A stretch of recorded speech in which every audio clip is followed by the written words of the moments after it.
अच्छा, एक सवाल है जो शायद हम सबको कभी न कभी परेशान करता है। रिटायरमेंट के लिए जो पैसा हम इतनी मेहनत से जोड़ते हैं, उससे हर महीने एक फिक्स्ड रेगुलर इनकम कैसे मिलेगी? ये एक बहुत बड़ा सवाल है ना? पर अच्छी बात यह है कि इसका एक बहुत ही स्मार्ट जवाब भी मौजूद है। और इसी स्मार्ट जवाब का नाम है SWP। अब ये क्या है? इसको ना ऐसे समझिए। मान लीजिए आपकी सारी बचत एक बड़े से जार में है और उस पर एक नल लगा है। SWP ठीक उसी नल की तरह है जिसे आप हर महीने थोड़ा सा खोलते हैं, अपनी जरूरत के हिसाब से पैसे निकालते हैं और बाकी का पैसा उसी जार में बढ़ता रहता है। सिंपल है ना? तो आज हम इसी के बारे में सब कुछ जानने वाले हैं। सबसे पहले कि ये SWP आखिर है क्या, फिर देखेंगे कि इसके फायदे क्या क्या हैं। बात करेंगे उन 5 आम गलतियों की जो लोग अक्सर कर बैठते हैं। फिर हम एक बहुत बड़े छिपे हुए रिस्क को समझेंगे और आखिर में एक ऐसी स्मार्ट स्ट्रैटेजी बनाएंगे जिससे इन सबसे बचा जा सके। तो चलिए शुरू करते हैं सबसे बेसिक सवाल से। ये SWP आखिर है क्या? इसका पूरा नाम है सिस्टमैटिक विड्रॉल प्लान। देखिए, ये म्यूचुअल फंड्स की ही एक कमाल की सुविधा है। ये आपको इजाजत देती है कि आप अपने निवेश से हर महीने या हर 3 महीने में एक फिक्स्ड अमाउंट निकाल सकते हैं। और सबसे मजेदार बात, आपका बाकी का पैसा मार्केट में इन्वेस्टेड रहता है और उस पर रिटर्न भी बनता रहता है। मतलब ये सिर्फ पैसा निकालना नहीं है, ये एक सिस्टम से अपनी रेगुलर इनकम बनाना है। चलिए इसको एक छोटे से एग्जाम्पल से समझते हैं तो एकदम क्लियर हो जाएगा। मान लीजिए आपने 50,000 रुपए इन्वेस्ट किए और हर महीने 1,000 रुपए निकालने का SWP शुरू किया। तो पहले महीने आपके 50,000 में से 1,000 निकल गए, लेकिन जो 49,000 बचे उन पर भी तो रिटर्न मिलेगा। मान लेते हैं 10% सालाना के हिसाब से 408 रुपए का रिटर्न बना। तो अगले महीने की शुरुआत में आपका बैलेंस 49,408 रुपए हो गया। यानी आप पैसा निकाल भी रहे हैं और साथ साथ कमा भी रहे हैं। यही इसकी खूबी है। तो अब जब ये समझ आ गया है कि SWP काम कैसे करता है, तो जरा इसके फायदों पर भी एक नजर डाल लेते हैं। क्योंकि यकीन मानिए, ये सिर्फ महीने के खर्चे के लिए पैसे देने से कई ज्यादा फायदेमंद है। अक्सर लोग SWP की तुलना डिविडेंड से करते हैं, लेकिन SWP कहीं बेहतर है। क्यों? पहला, कंट्रोल। SWP में कंट्रोल पूरी तरह आपके हाथ में है, कितना पैसा निकालना है और कब निकालना है। जबकि डिविडेंड तो फंड के मुनाफे और मैनेजर पर निर्भर करता है। और दूसरा, सबसे बड़ा गेम चेंजर है टैक्स।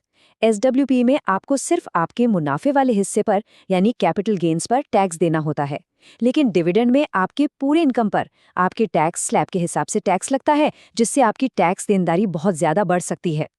हम सब ने SIP यानी सिस्टमैटिक इन्वेस्टमेंट प्लान में रुपया कॉस्ट एवरेजिंग के बारे में तो सुना ही है, पर क्या आप जानते हैं कि यही कमाल का प्रिंसिपल SWP में भी काम करता है, बस उल्टे तरीके से? चलिए देखते हैं कैसे।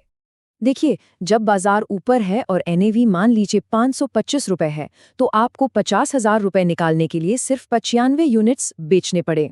लेकिन जब बाजार नीचे गया और NAV 498 रुपए हो गया, तो उतने ही 50,000 रुपए के लिए आपके 100 यूनिट्स बिके। इसका मतलब ये है कि जब बाजार महंगा होता है तो आपकी कम यूनिट्स बिकती हैं, और जब बाजार सस्ता होता है तो ज्यादा। लंबे समय में ये आपके पोर्टफोलियो को बचाता है और बाजार के उतार चढ़ाव से आपको एक तरह का कुशन देता है।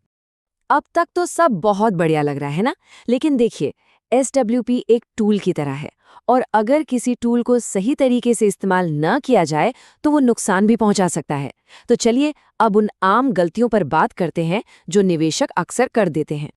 पहली गलती, टैक्स को भूल जाना। याद रखिए, हर विड्रॉल पर जो भी मुनाफा हुआ है उस पर टैक्स लगेगा। दूसरी, गलत फंड चुन लेना। अगर आप एक बहुत ज्यादा वॉलेटाइल यानी उतार चढ़ाव वाले फंड से रेगुलर इनकम की उम्मीद कर रहे हैं, तो ये वैसा ही है जैसे आप तेज बारिश में कागज की नाव लेकर निकलें। तीसरी गलती, बहुत ज्यादा पैसा निकालना। ये तो उसी डाल को काटने जैसा है जिस पर आप बैठे हैं। चौथी, बाजार की हालत को नजरअंदाज करना।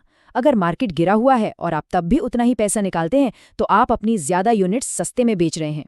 और पांचवी, अपने प्लान को कभी रिव्यू ही न करना। अरे भाई, जब जरूरियातें बदलती हैं तो प्लान भी तो बदलना चाहिए। पर इन गलतियों के अलावा भी एक बहुत बड़ा रिस्क है, एक ऐसा छिपा हुआ दुश्मन जिसके बारे में ज्यादातर लोग, यहाँ तक कि कुछ एडवाइजर्स भी बात नहीं करते। जरा एक पल के लिए इस सवाल के बारे में सोचिए। आपने पूरी जिंदगी मेहनत करके पैसा जमा किया, और जिस साल आपने उससे पैसा निकालना शुरू किया, उसी साल बाजार 30 या 40% गिर गया। ये किसी भी नए रिटायर होने वाले व्यक्ति के लिए सबसे बड़ा, सबसे डरावना सपना है। इसी खतरे को कहते हैं सीक्वेंस ऑफ रिटर्न्स रिस्क। और ये जो कहावत है, ये इसे बिल्कुल सही तरीके से समझाती है। अगर आपके रिटायरमेंट के शुरुआती कुछ सालों में मार्केट ने खराब रिटर्न दिया, तो आपको मजबूरन कम दाम पर अपनी ज्यादा यूनिट्स बेचनी पड़ेंगी।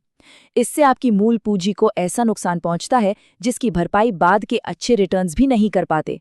बाल्टी एक बार खाली हो गई तो हो गई। चलिए, इसे मीरा और दीपक की कहानी से समझते हैं। दोनों 2 करोड़ रुपए के साथ रिटायर होते हैं और दोनों हर महीने 1 लाख रुपए निकालते हैं। मीरा की किस्मत अच्छी थी। उसके शुरुआती सालों में मार्केट ने बढ़िया रिटर्न दिया। नतीजा, 3 साल बाद पैसे निकालने के बावजूद उसका पैसा बढ़कर लगभग 2.4 करोड़ हो गया। पर दीपक की किस्मत खराब थी।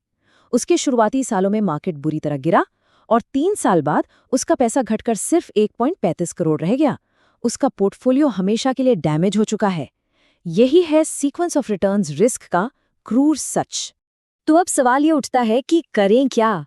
क्या इस रिस्क से डर कर बैठ जाएं? नहीं, बिल्कुल नहीं। क्योंकि जहां रिस्क है, वहां उससे बचने की एक स्मार्ट स्ट्रैटेजी भी होती है। हमें बस उस स्ट्रैटेजी को बनाना और फॉलो करना है। तो ये रही आपकी चेकलिस्ट। सबसे पहले सही फंड चुनें। हाइब्रिड फंड्स एक अच्छा ऑप्शन हो सकते हैं क्योंकि वो स्थिरता और ग्रोथ का बैलेंस देते हैं। दूसरा, एक रियलिस्टिक विड्रॉल रेट तय करें। 7 से 8% सालाना एक अच्छा स्टार्टिंग पॉइंट हो सकता है। तीसरा, अपने प्लान को हर साल रिव्यू करें, जैसे आप अपनी गाड़ी की सर्विसिंग करवाते हैं। चौथा, टैक्स पर हमेशा नजर रखें। और सबसे जरूरी, जब बाजार गिरे तो घबराकर कोई फैसला ना लें, अनुशासन बनाए रखें।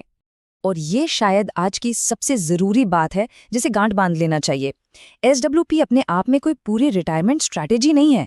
ये तो सिर्फ एक टूल है, पैसे निकालने का एक ऑटोमेटिक तरीका है। तो आज हम आपको इसी सवाल के साथ छोड़े जा रहे हैं। अपनी इनकम प्लान के बारे में सोचिए। क्या वो सिर्फ एक टूल है या फिर एक सोची समझी मजबूत स्ट्रैटेजी है जो बाजार के हर तूफान का सामना कर सकती है? क्योंकि इस सवाल का जवाब ही आपका आने वाला वित्तीय भविष्य तय करेगा।